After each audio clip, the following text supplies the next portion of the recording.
Helena stood motionless at the locked gates of Van's bio, the icy rain stinging her skin. She was 63, and in her freezing hands, 40 years of dedication were melting away. The cardboard box was soaking up the rain, turning into a gray slurry. Inside, all that remained were her father's old tools, 3 worn, leather-bound notebooks, and a brass compass. The weight of the past was overwhelming, but the cardboard could no longer withstand the pressure. Before we begin, please make sure you're subscribed to our Cozy Corner. Tomorrow, I have an extra special story waiting for you, one that I think your soul really needs to hear. Behind her, the massive security gates of the complex slid shut with a heavy, pressurized sigh. Clack! The deadbolts engaged. It was a sound Helena knew intimately. She had designed the pneumatic seal for those very gates 30 years ago, calculating the tolerances down to the millimeter. Back then, she had been the chief technology architect, the brilliant mind behind the curtain. Today, she was just an old woman standing in the gutter, locked out of her own creation. The gate, towering over the entrance like a sterile monument, a colossal LED screen flickered through its high-definition loop. It cast a harsh blue glow across the wet pavement, reflecting off the puddles and fragmented ripples. On the screen, a clean, digitally rendered family smiled under a flawless sky. Clear, crystalline water poured into a glass, accompanied by the bold, white letters of the corporate slogan, Vance Bio, securing your tomorrow, preserving your family. Stared at the screen, a bitter, silent laugh caught in her throat. The contrast was almost comical. The bright, sterile graphics of the billboard painted a picture of absolute benevolence, while beneath its glow, she stood shivering, evicted from her office and her life.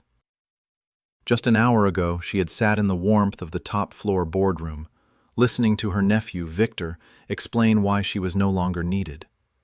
He hadn't raised his voice, spoken with the smooth, polished authority of a man who believed his own lies. He had slid a stack of legal documents across the mahogany table, documents that declared her mentally unfit, citing age-related cognitive decline as the reason for revoking her voting shares and her security clearance. He called it a necessary transition. He called it care. "It's for your own good, Aunt Helena," he had said, his voice flat, his eyes fixed on his gold watch. "You need rest. Let us handle the pressure next." It was a euphemism for erasure.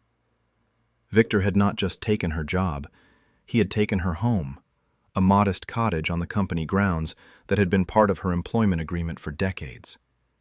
He had taken her access codes, her laboratory notes, and her dignity, leaving her with nothing but a soggy box of relics and a mind that was still entirely, painfully sharp. She was 63, her hair was silver, and her face bore the lines of a lifetime spent under fluorescent lights. But her mind was not failing, on fire with the sudden, agonizing clarity of betrayal. The 2 security guards at the gate, men she had known by name for a decade, refused to look at her. They adjusted their collars against the wind, staring straight ahead into the empty courtyard. They were just following orders. Victor's orders. Helena took a deep breath, the damp, ozone-heavy air filling her lungs.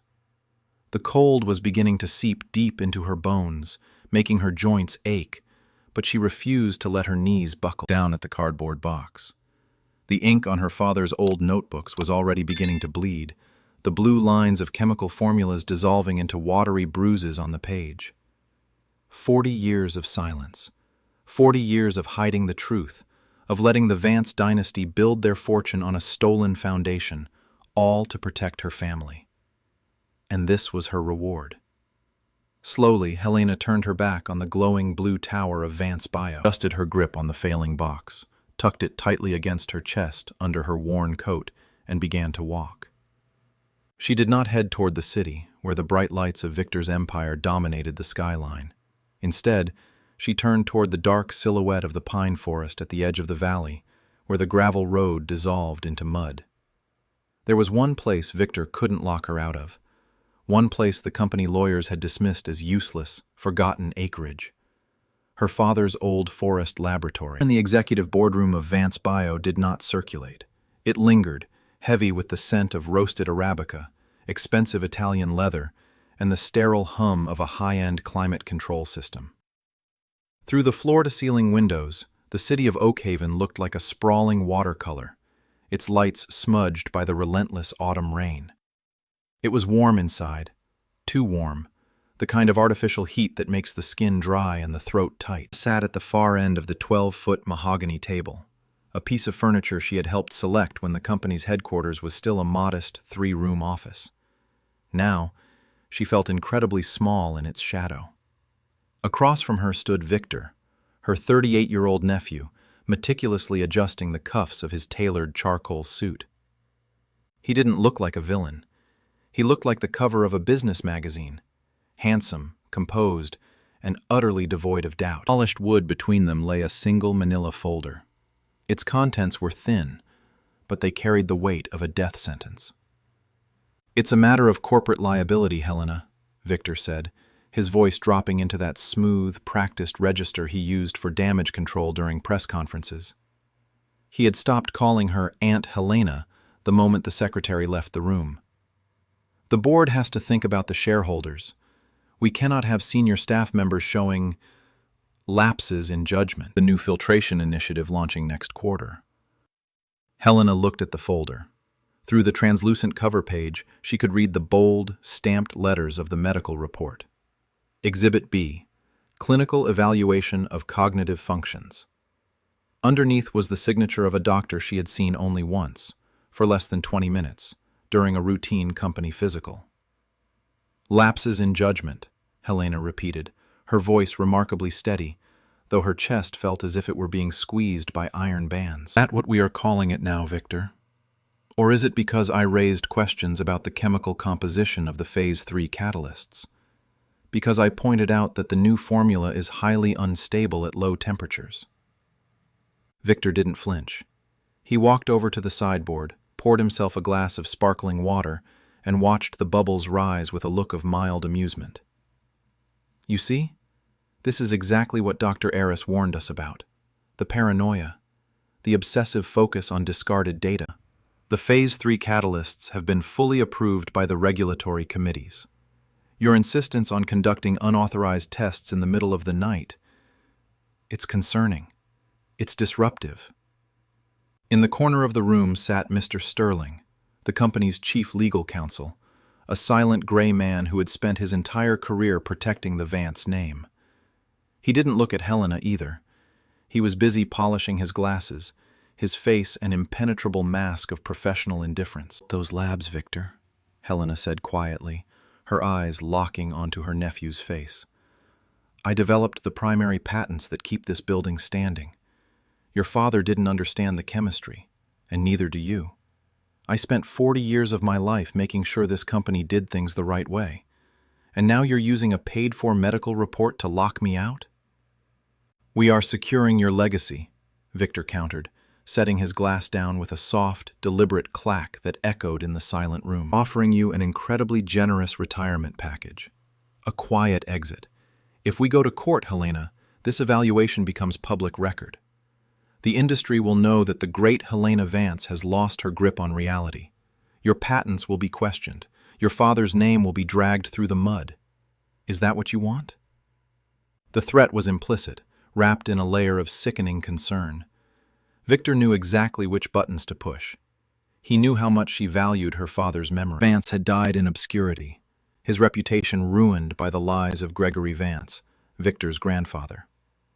Helena had spent her entire life working inside the belly of the beast, maintaining a quiet, agonizing peace just to keep her father's remaining work from being buried forever.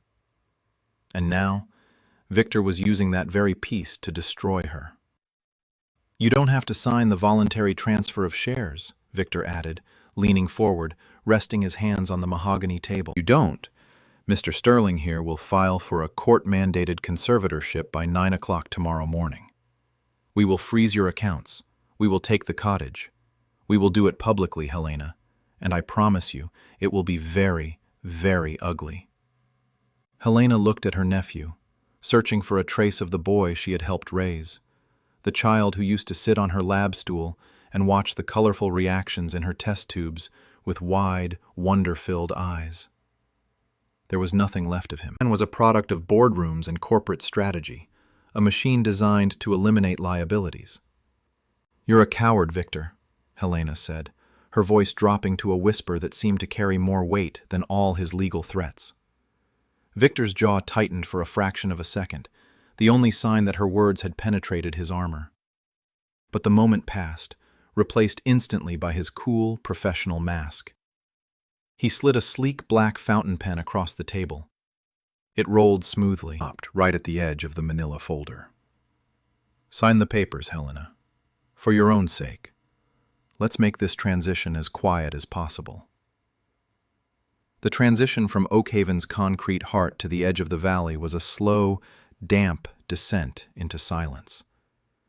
As Helena walked, the harsh, white glare of the city's halogen streetlights began to flicker out behind her, replaced by the suffocating gray of the evening fog. The rhythmic, mechanical thud of passing trucks faded into a low-frequency hum, eventually drowned out by the steady, heavy patter of rain on the pine canopy.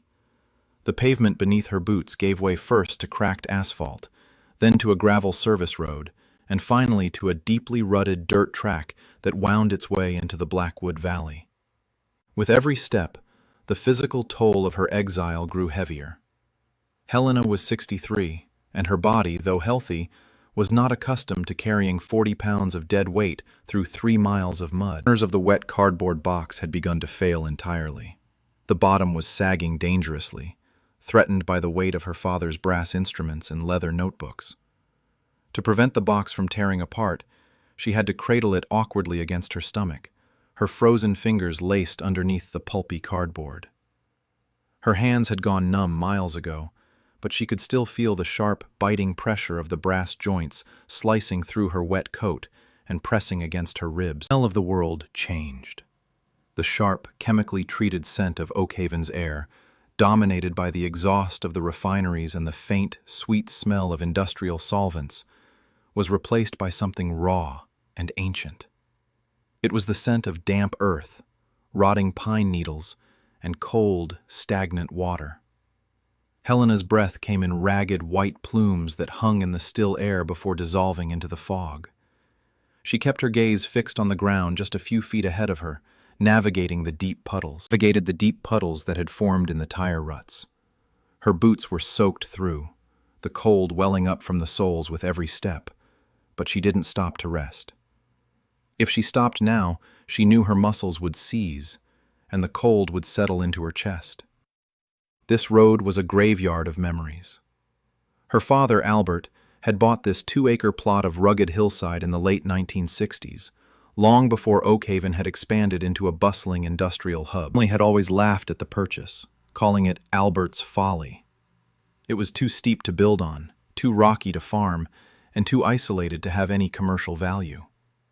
After the fire that had destroyed the main cabin 15 years ago, the family trust had completely ignored the land, paying the minimal property taxes only to avoid a county seizure. They saw it as useless junk, a line item in an accounting ledger that wasn't worth the paper it was printed on. Albert, and later to Helena, this land had been a sanctuary. As the fog thickened, the pine trees on either side of the track seemed to close in, their dark, towering branches locking together overhead like the arches of an old cathedral. The twilight was fading fast, wrapping the forest in shades of deep indigo and black. Helena felt a strange, quiet shift inside her chest. The panic and humiliation that had threatened to choke her in Victor's boardroom began to cool, crystallizing into something hard and sharp. For 40 years she had played by their rules. She had kept her head down, maintained her silence, and poured her genius into a company that carried her father's name, but possessed none of his honor. She had believed that if she was useful enough, if she was indispensable, she could protect his memory and keep his remaining work alive. She had been naive. In the corporate world, usefulness was just a resource to be extracted. The well was empty, and they had thrown her into the waste bin. Helena stopped for a brief moment, her heart hammering against her ribs. She looked back over her shoulder. The glow of Oakhaven was nothing more than a faint, sickly orange smudge on the horizon, trapped beneath the heavy rain clouds. Ahead of her lay only the dark, silent forest. She adjusted her grip on the failing cardboard box, ignoring the dull ache in her arms, and took another step forward. No longer Helena Vance, the disgraced engineer. She was just a woman with a box of tools, walking toward the only place left that was entirely hers. The forest laboratory appeared out of the gloom like a half-submerged boulder, its stone walls blending seamlessly into the rocky hillside behind it. It was a low, stout structure, built by Albert's own hands in an era when things were made to outlast their creators. Heavy mortared fieldstone formed the base. Cedar planks, now darkened to a charcoal gray by decades of dampness, made up the low-pitched roof. Nature had done its best to reclaim the space. Thick ropes of wild ivy clung to the stones, and a carpet of pale green moss covered the lintel above the door. To anyone else it looked like a ruin, a forgotten tomb rotting in the woods. To Helena, it was a fortress.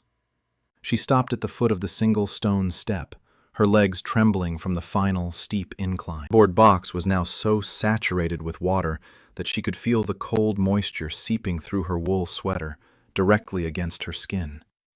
She set the box down carefully on the dry, sheltered portion of the step, her frozen fingers releasing their grip with a dull, throbbing ache. The heavy oak door was secured by a massive brass padlock, hanging from a rusted iron latch.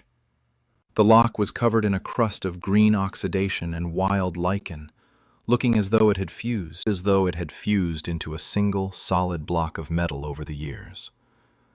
Helena reached into her coat pocket and pulled out her keyring.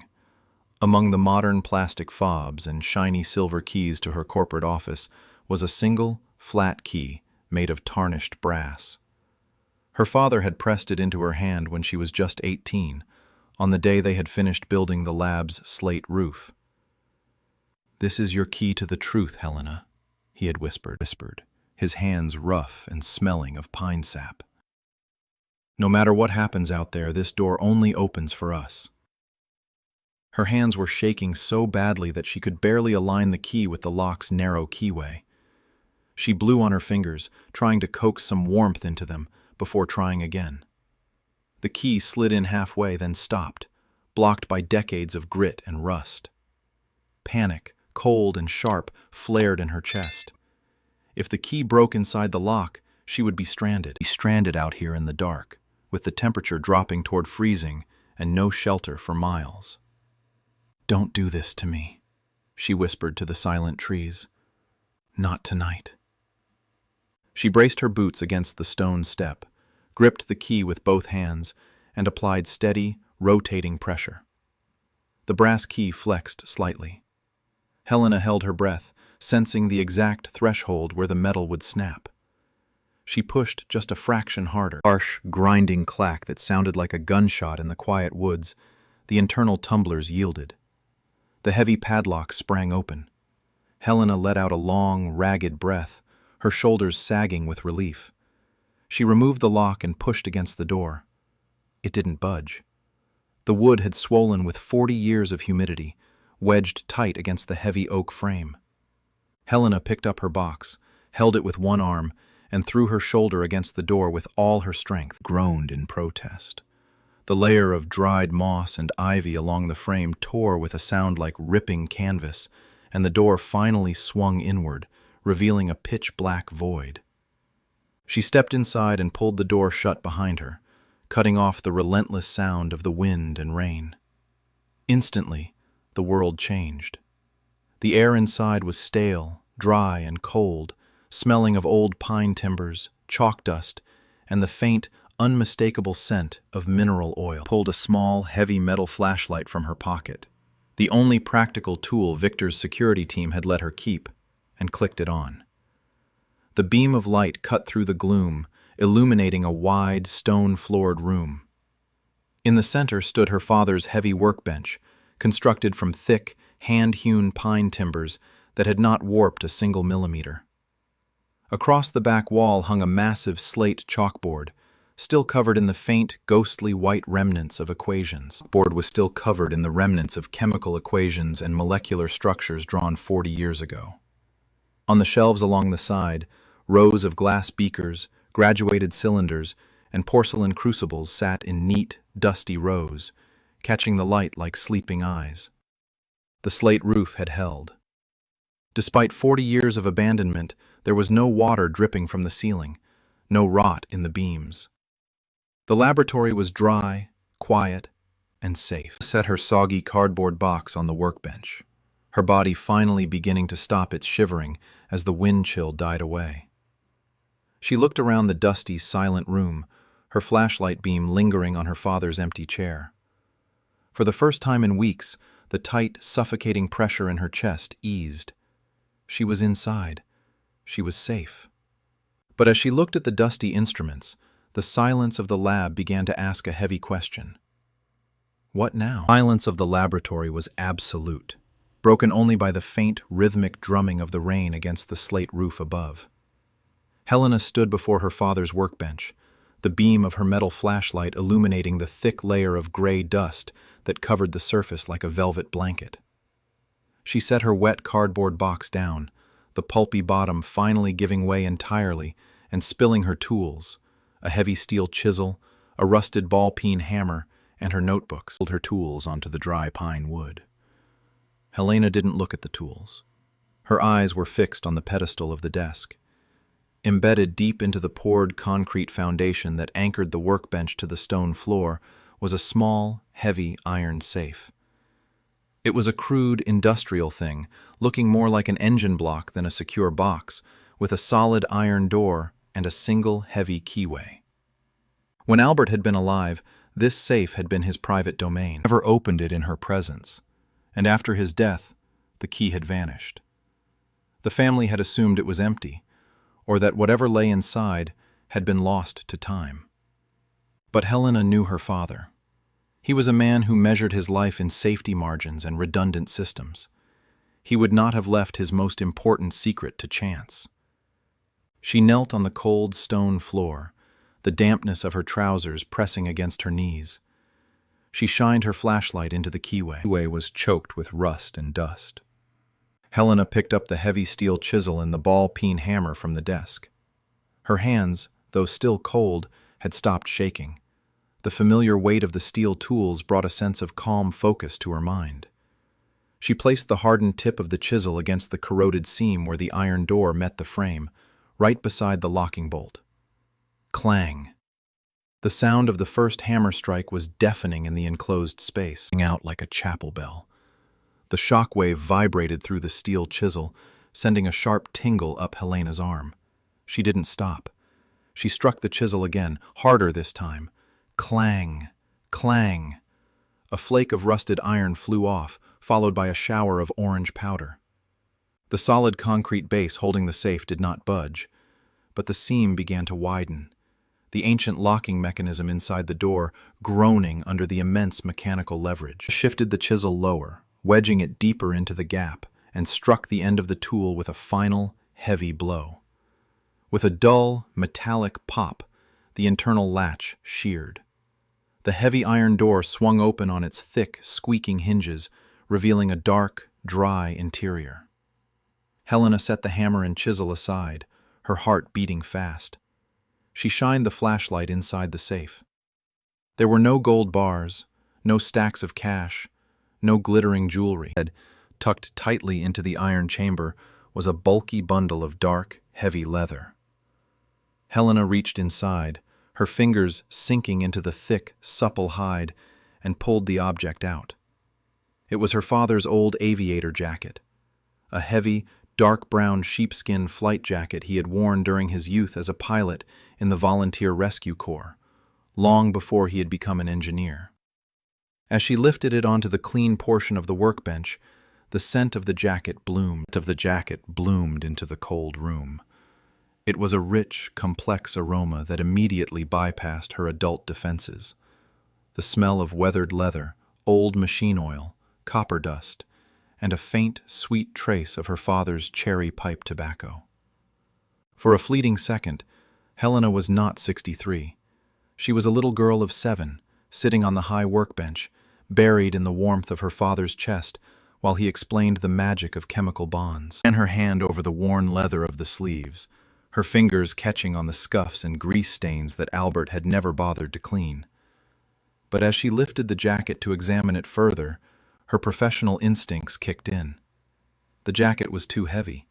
Even for thick steer hide and wool lining, the weight was off balance. The back panel and the chest lapels felt stiff, rustling like dry autumn leaves when she compressed the leather. Turned the jacket inside out, exposing the heavy, cream-colored shearling lining.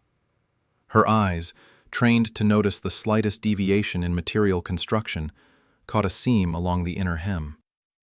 It was not factory-made.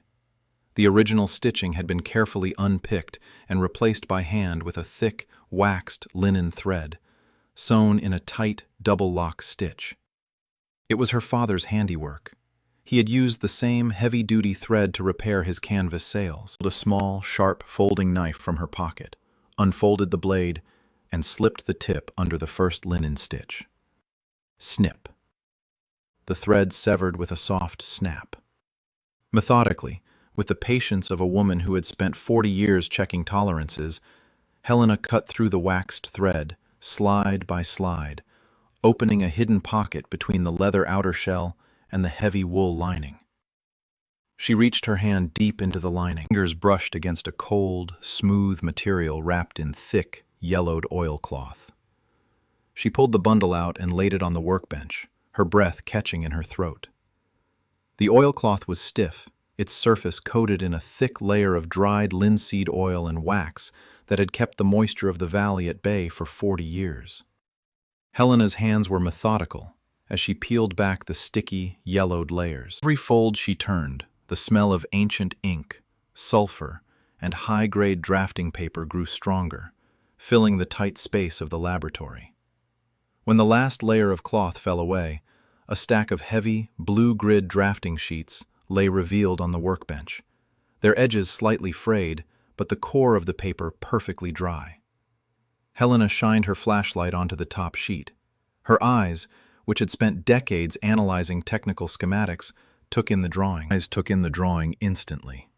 It was a highly detailed, hand-drawn blueprint of a molecular water filtration catalyst.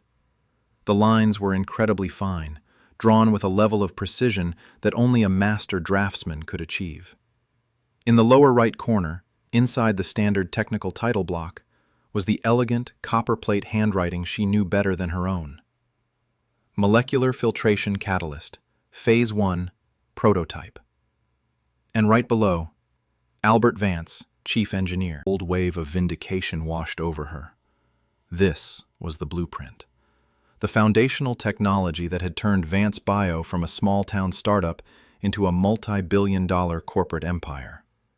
Gregory Vance, Victor's grandfather, had claimed patent ownership of this exact design in 1984, claiming he had developed it in his private study. But here it was, dated a year earlier, hand-signed and stamped by her father. But Helena didn't stop at the drawings. After the blueprints, she noticed a secondary pocket within the oilcloth bundle. Inside was a heavy rectangular object wrapped in a separate layer of protective felt. She unwrapped it carefully, revealing a portable military-grade analog tape recorder, a heavy olive-drab Nagra player with a solid steel casing and mechanical dials. Beside it lay 3 small metal-rimmed magnetic tape reels, each protected by a thin, airtight aluminum canister. The player was remarkably well preserved, its mechanical switches clicking with a solid, dry precision when Helena touched them. She picked up the first aluminum canister and twisted the threaded lid. It opened with a soft hiss of releasing pressure. Inside, the dark brown magnetic tape was wound neatly around the metal reel. It smelled faintly of vinegar, the typical sign of minor chemical degradation, but the tape itself was intact, its surface shiny. In the center of the reel was a small, handwritten adhesive label.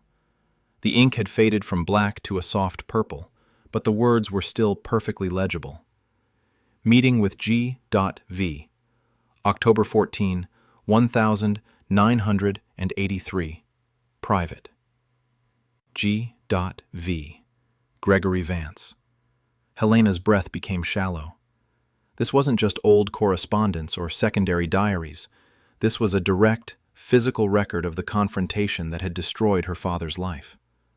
Her father had secretly recorded the founder of Vance Bio down slowly in her father's old wooden laboratory chair, the dry pine boards creaking beneath her weight. She placed the tape reel onto the Nagra player's supply spindle, carefully threading the delicate brown tape through the mechanical guides, past the heavy metal playback head, and onto the take-up reel.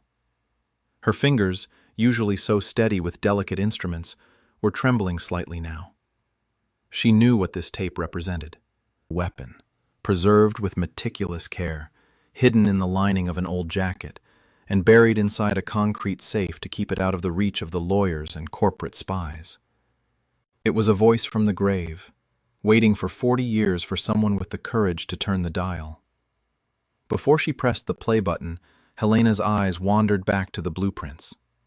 As she examined the cross-sectional diagrams, she noticed a small, handwritten note. Her father had scribbled in the margin.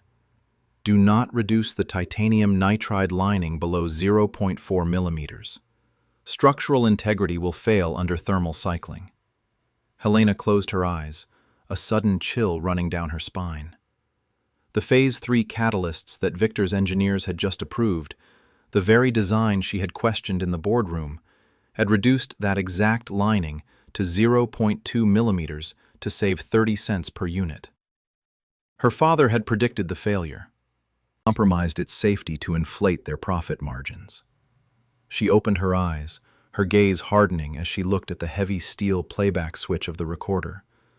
The truth was in her hands, and the empire was already beginning to crack from its own greed.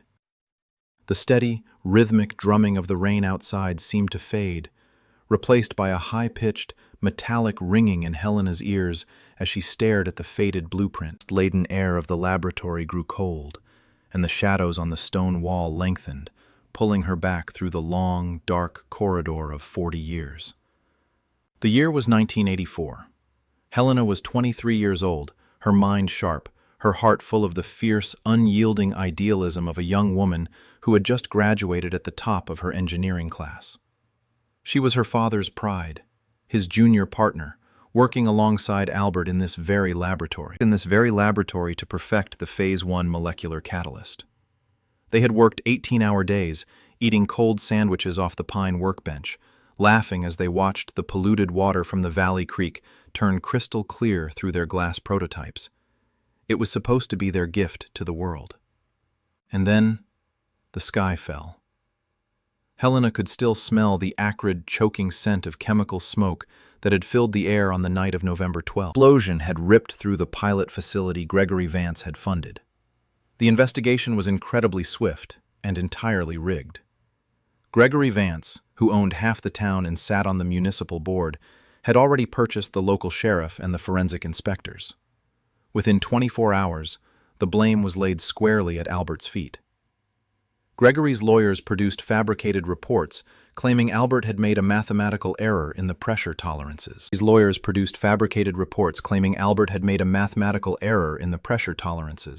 Causing the containment vessel to fail. Helena remembered walking into Gregory Vance's private office at the old downtown bank building. The room had been vast, smelling of heavy cigar smoke, wet wool, and old money. Gregory had sat behind a massive desk of carved oak, looking at her not with anger, but with a terrifying, patronizing pity. "Father is an old man, Helena," Gregory had said, his voice a low, raspy purr that made her skin crawl. "He has a weak heart.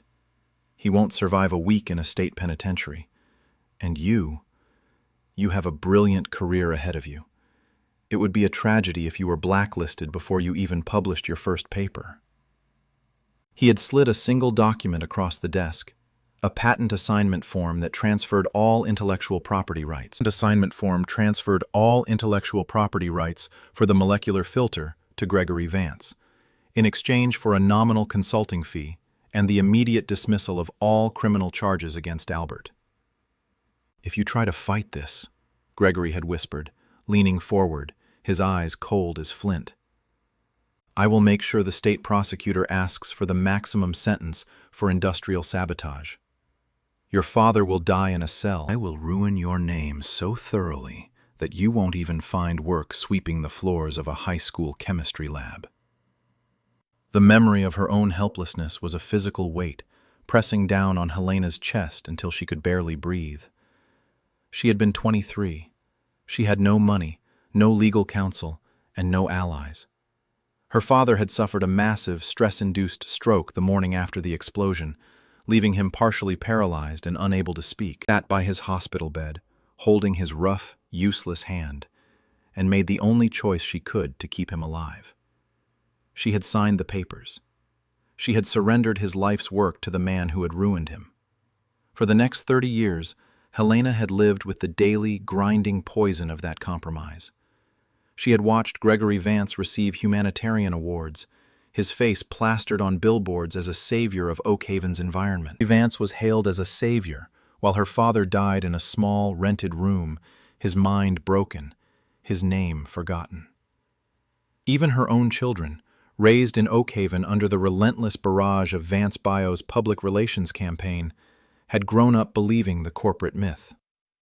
They grew to view Helena not as a brilliant engineer, but as a quiet, slightly eccentric relative who had been, charitably, kept on the company payroll out of pity. Swallowed Victor's narrative completely, treating her like an embarrassing relic of a bygone era.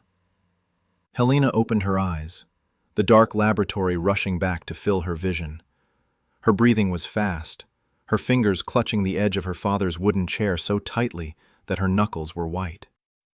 The pain of that 40-year-old wound was still there, but it was no longer a dull, weeping ache. Wrapped in the evidence before her, it had transformed into a cold, diamond-sharp resolve. The silence was over. The silence of the laboratory was broken by a heavy, mechanical clunk as Helena pushed down the steel play lever of the Nagra recorder. For a second, there was only the soft, rhythmic whirring of the two metal-rimmed reels spinning on their spindles. Then, the small, built-in speaker of the player let out a loud, frying-pan hiss, the sound of 40 years of magnetic static. The sound of 40 years of magnetic static rushed into the room like wind through dry grass. Helena held her breath, her eyes fixed on the spinning tape, her heart hammering against her ribs. And then, a voice cut through the static. It was a raspy, tobacco-dry voice, immediately recognizable, carrying that familiar, arrogant lilt that had dominated Oakhaven's business sector for half a century. Gregory Vance. Not a businessman, Albert, the voice said, sounding chillingly close, as if Gregory's ghost were standing in the shadows behind the dusty chalkboard. You're a dreamer, and dreamers don't build factories. They get managed. A second voice broke through the tape hiss, higher, thinner, and punctuated by a wet, rattling cough. It was Albert. Helena's hand flew to her mouth, her eyes welling with sudden, hot tears at the sound of her father's voice, sound she hadn't heard in more than 3 decades. I designed the molecular catalyst, Gregory. Albert's voice on the tape was shaking with a mixture of exhaustion and fury. You didn't contribute a single line to the research. You didn't even understand the basic stoichiometry. The patent belongs to my daughter and me. On the tape, Gregory let out a soft, mocking chuckle. It was a dry, dismissive sound that made the hair on the back of Helena's neck stand up. Chip is a legal fiction, Albert. It belongs to whoever has the capital to defend it. Do you really think anyone will listen to you? I own the local press, I own the municipal board, and the sheriff is on my payroll. If you try to file those blueprints with the state board tomorrow, I will ruin you. You sabotaged the pilot facility. Albert's voice rose, cracking with desperation. I checked the remains of the pressure valves. The safety line was manually cut. It wasn't my calculations that caused the blast, Gregory. You destroyed the plant yourself to frame me. There was a long, heavy silence on the tape, save for the rhythmic hiss of the magnetic ribbon. When Gregory spoke again, his voice had lost its playful edge. It was cold, flat, and filled with a quiet, predatory malice. If you tell anyone about the valves, Albert, I will have the state prosecutor indict you. Have the state prosecutor indict you for domestic terrorism and industrial manslaughter. 2 men are in the hospital, and I have 3 eyewitnesses ready to swear they saw you tampering with the pressure lines. You'll spend the rest of your short life in a maximum security cell. And your precious Helena? I'll make sure her name is so toxic that no university or firm in the country will ever let her cross their threshold. Spend her youth visiting you through a glass window, begging for food stamps. A soft, ragged wheezing sound came from the speaker, the sound of Albert gasping for air as the stress of the blackmail began to trigger his stroke. Sign the patent transfer, Albert. Gregory's voice returned to its smooth, businesslike register. Let me have the molecular filter, and the charges disappear. You get a quiet retirement, and Helena gets to keep her future. Simple calculation. Balance the ledger. The tape ended with a sharp electronic click, followed by the rapid, rhythmic flap, flap, flap of the loose end of the magnetic tape spinning freely on the take-up reel. Helena sat frozen in her father's wooden chair, the tears flowing silently down her weathered cheeks, dripping onto her woolen sweater. She didn't wipe them away. The recording was undeniable. Not just her word against a dead man's legacy. It was Gregory Vance himself, in his own voice, admitting to industrial sabotage, blackmail, and the systematic theft of the molecular filter. She turned off the Nagra player with a steady, deliberate click. The silence returned to the laboratory, but it was no longer the heavy, suffocating silence of a grave. It was the quiet of a fuse, burning slowly and inexorably toward the dynamite. The storm that had battered the Blackwood Valley all night began to lose its fury as the first, pale traces of dawn appeared. The heavy, drumming rain slowed to a quiet, rhythmic drizzle, and the suffocating blackness inside the laboratory slowly dissolved into a cold, slate-blue light. The pale beams filtered through the high, dust-coated windows, cutting through the shadows and illuminating the thousands of silver dust motes that hung suspended in the air. Had not slept a single minute. She sat upright in her father's wooden laboratory chair, her spine straight, her hands resting flat on the pine workbench. The tears that had stained her cheeks during the night had long since dried, leaving her face pale but remarkably clear-eyed. Her mind, usually so occupied with chemical calculations and corporate safety margins, had narrowed to a single, sharp focus. The grief and betrayal had crystallized into something hard and heavy. Crystallized into something hard, heavy, and absolutely unyielding. She stood up, her joints stiff from the cold and the long hours of stillness, and looked down at her father's leather aviator jacket. Using a clean, dry flannel cloth from her personal box, Helena began to clean the heavy steer hide. She wiped away 40 years of dust, lime powder, and cobwebs, her strokes firm and deliberate. She found a small amber bottle of pure mineral oil.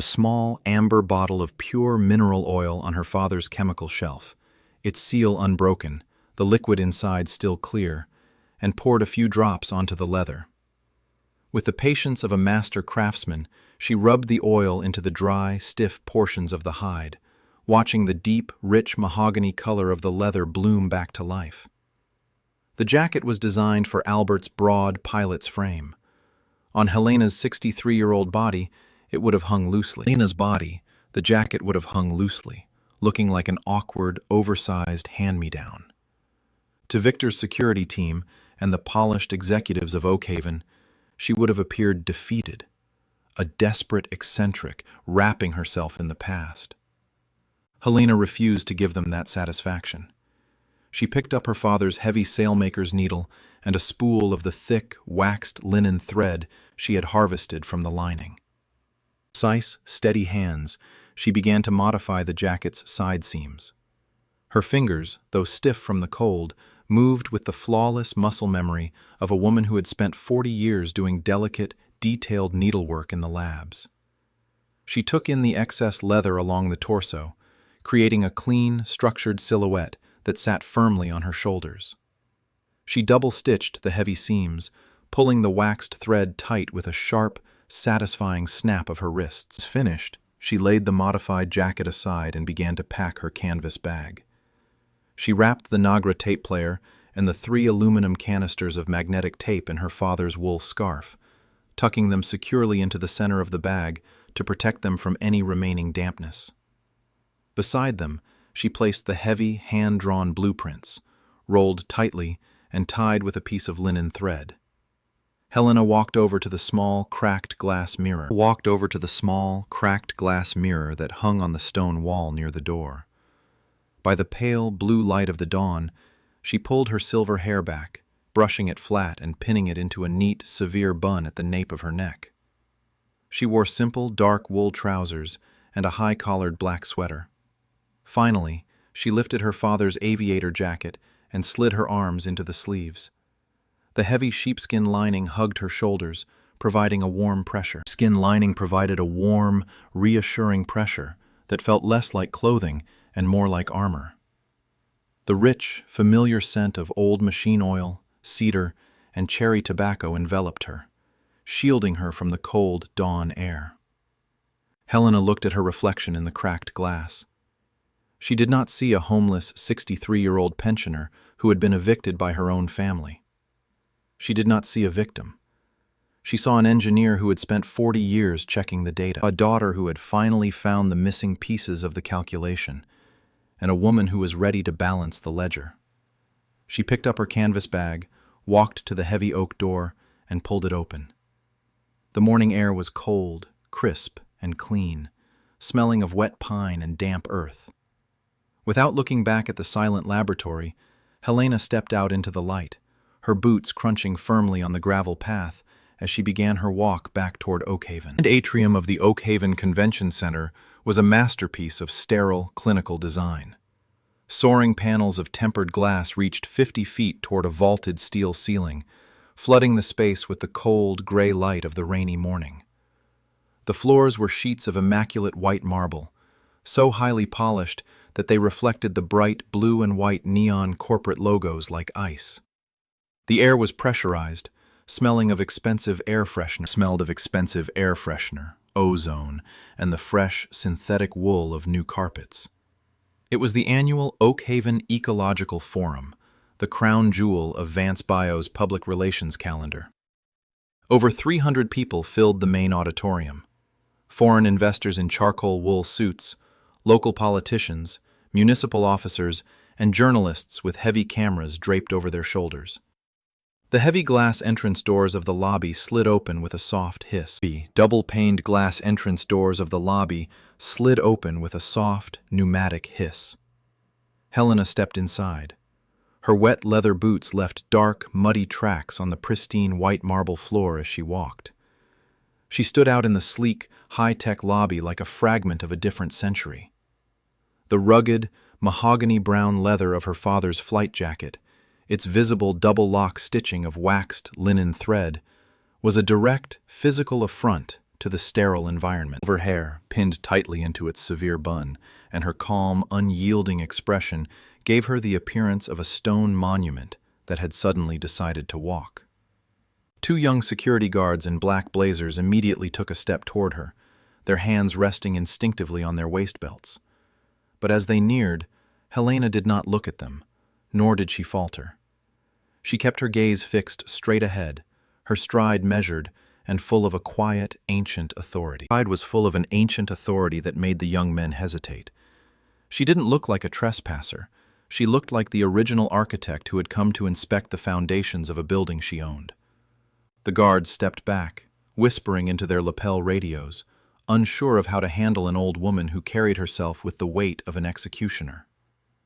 Helena pushed open the heavy, sound-proofed double doors at the back of the main auditorium. It was vast and dark, save for the massive, blue-lit stage at the front. The audience sat in neat, ergonomic rows, their faces illuminated by the cold glow of their tablets and notebooks. On the stage, behind a sleek, minimalist glass lectern, stood Victor. A wireless microphone was clipped to his lapel, and behind him, a massive, high-definition screen displayed a shifting, 3-dimensional molecular model of the new Phase 3 water filter. Built on the legacy of innovation.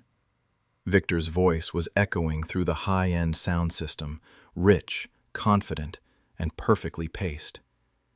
A legacy started 40 years ago by my grandfather, Gregory Vance. Oakhaven's clean water is not just a resource, it is a promise of sustainability that Vance Bio will continue to deliver to the next generation. The soft, heavy click of the auditorium's back doors closing drew the attention of a few journalists. Doors closed, drawing the attention of a few journalists in the back row. Helena walked down the center aisle. She did not rush.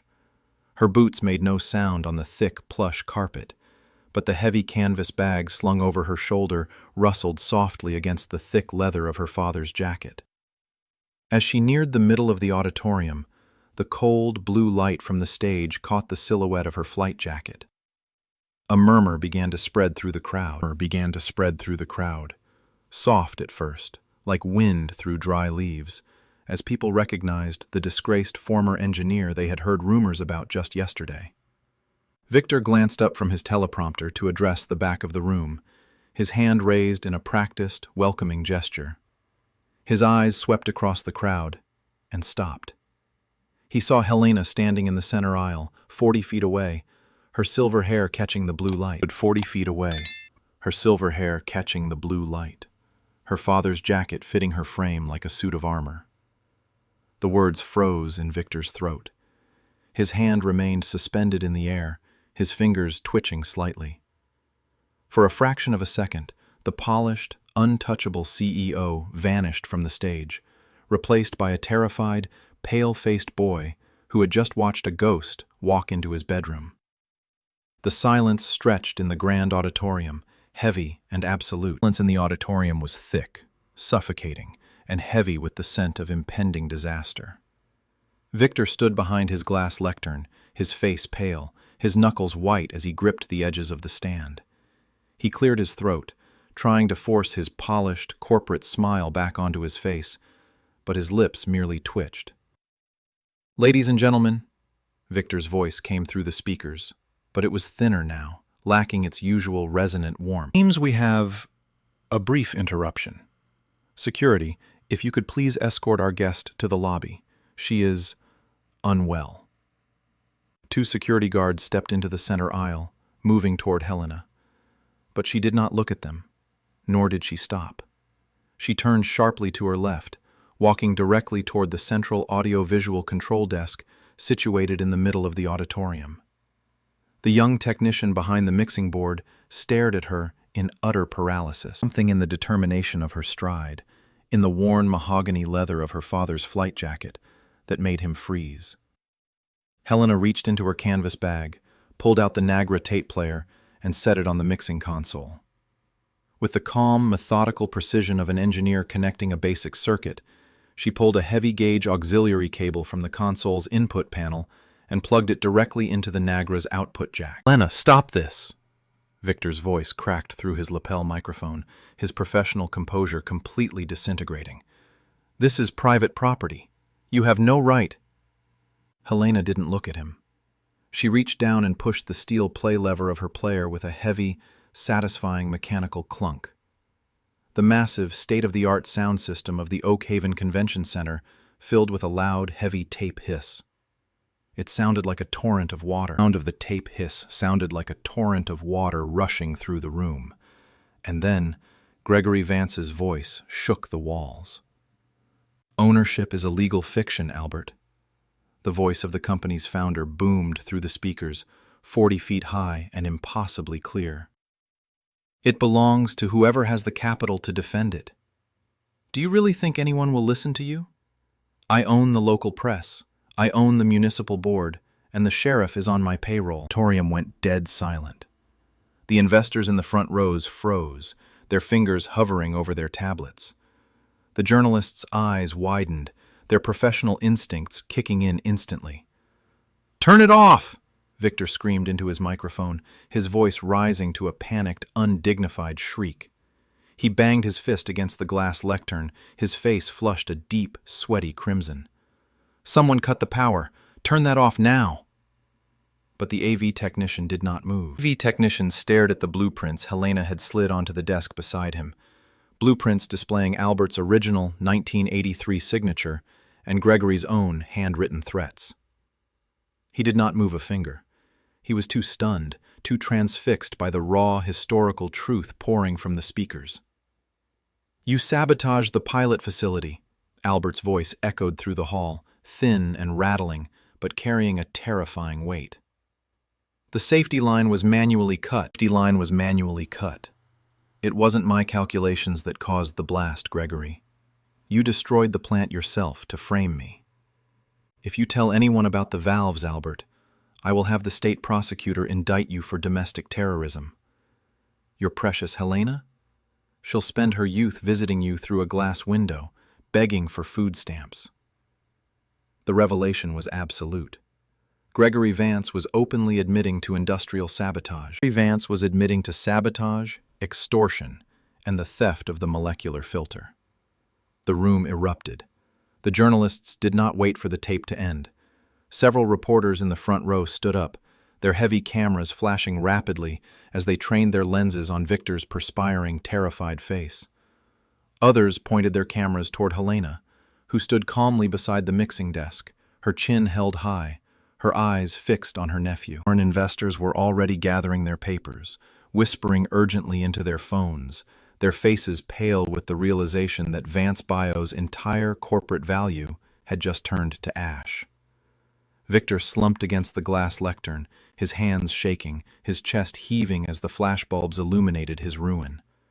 His empire, built on 40 years of a carefully maintained lie, had collapsed in less than 3 minutes. Waited until the tape ran out, ending with that familiar, soft flap, flap, flap of the loose end. She reached down, unplugged the auxiliary cable with a smooth, deliberate pull, and placed the Nagra player back into her canvas bag. She rolled up her father's blueprints, tucked them under her arm, and turned toward the exit. She did not say a single word. She did not need to. The truth had spoken, and the silence of her exile was finally over. Rain was a distant memory. Outside the stone walls of the laboratory, the spring sunshine filtered through the towering branches of the ancient pines, painting the forest floor in shifting patterns of gold and green. The air inside the lab was no longer stale or cold. It was warm, carrying the crisp scent of pine sap, freshly cut cedar, and the clean, sharp smell of pure, filtered water. The stone walls had been scrubbed clean. The walls were clean of their 40-year accumulation of grime, and the heavy slate chalkboard had been restored to its deep, dark gray, now covered in fresh, neatly written equations. Albert's old workbench, polished to a soft luster, was covered in modern glass beakers, test tubes, and brass instruments. The laboratory was no longer a tomb for forgotten secrets. It was a sanctuary of living science. The collapse of Vance Bio had been swift and absolute. Weeks of the Ecological Forum, the revelation of Gregory Vance's tape-recorded confession had led to a federal investigation. The stolen patents were invalidated, forcing the company's major investors to withdraw their capital. Faced with mounting lawsuits and a ruined reputation, the corporate empire went bankrupt by the end of the winter. Victor lost his position, his wealth, and the trust he had so carefully guarded. However, had not sought vengeance or corporate power. When the courts awarded her a modest but fair financial settlement from the liquidation of the company's remaining assets, she didn't buy a luxury mansion or retire to a quiet coastal town. Instead, she used the funds to purchase the forest land outright, establishing an independent scientific research trust in her father's name, the Albert Vance Foundation. She was 64 now. Father's leather aviator jacket, its hand-stitched linen seams clean and strong, hung proudly on a brass stand near the heavy oak door, a daily reminder of the armor that had shielded her through her darkest hour. Sitting beside her at the workbench was 10-year-old Maya. Victor's daughter had her father's bright, sharp eyes, but none of his corporate coldness. Instead, her face was alive with the raw, unfiltered curiosity of a young mind discovering the world. "Maya," Helena said softly, her voice carrying a deep, tranquil warmth as she guided the young girl's hands. "Every layer must be packed tightly, without gaps. First the fine sand, then the activated charcoal, then the gravel. If you rush the construction, the water will find the easy path, and it will remain muddy. Science, like life, does not allow for shortcuts. You must build the filter to withstand the pressure. Nodded solemnly, carefully pouring a small cup of clean gravel into the glass tube they were assembling. Is that what happened to Grandpa Gregory? He took a shortcut? Helena looked at her grandniece, her expression gentle but firm. Gregory Vance believed that power and money could redefine the truth. He thought he could bury his shortcuts in the dark forever. But the truth is like water, Maya. It doesn't have an expiration date, blocked, diverted, or frozen, but eventually it will always find a way to flow back into the light. Like you did with the tape, Maya said, looking up at her with wide, admiring eyes. Helena smiled, a deep, peaceful smile that reached her eyes, smoothing the lines of 40 years of worry. Yes, sweetheart. It took a long time, but the water is finally clean. She reached out and patted Maya's shoulder, watching the young girl. The young girl returned to her work with quiet focus. The legacy of Albert Vance was no longer trapped in a rusty iron safe or a corporate lie. It was alive, breathing, and being passed down to a new generation, free from the stains of the past. Helena looked out the clean glass window at the green forest valley. She had lost 40 years to silence, but today she had her father's honor, her family's future, and her own dignity. Winter was over, and the spring was finally here. Thank you for staying with Helena Elizabeth Vance through her entire journey from being silenced by corporate greed to standing in her historical truth and reclaiming her father's legacy. If Helena's story touched something deep in your heart, if you have ever carried the weight of a false judgment, or wondered if it is ever truly too late to clear your name, leave a single word in the comments. Single word describing how you would feel to finally prove your innocence to the world. Because Helena's victory proves a timeless truth. Dignity doesn't have an age limit, and the truth will always outlast the lie. Subscribe to Dreams Don't Age for more stories of quiet courage, and share this with someone who needs to hear that their voice still matters. Welcome to our community of warriors who know that patience and truth will always triumph.